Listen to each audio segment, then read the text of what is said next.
ధన్యవాదాలండి. ఓం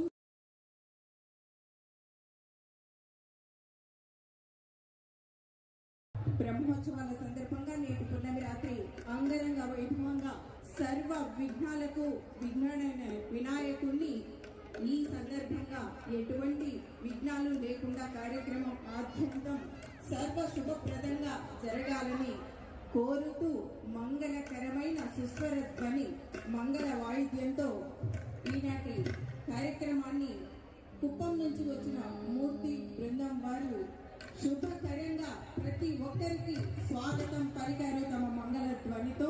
ధన్యవాదాలు మూర్తి గారు.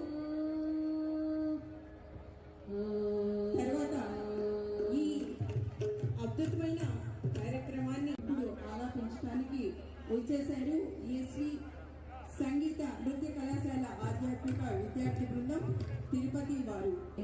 మనకు భవ బోధించి అద్భుత వేద మంత్రం అని రామదాసు ఆనాడు అన్నాడు, రామ నీ నామం ఎంత రుచిరా అంటూ.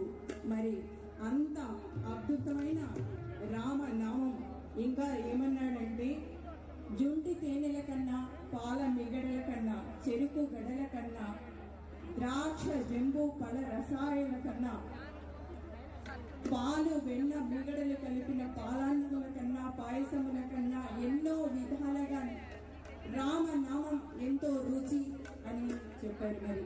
మరి మనము వినేద్దాం ఇప్పుడు. జై శ్రీరామ్.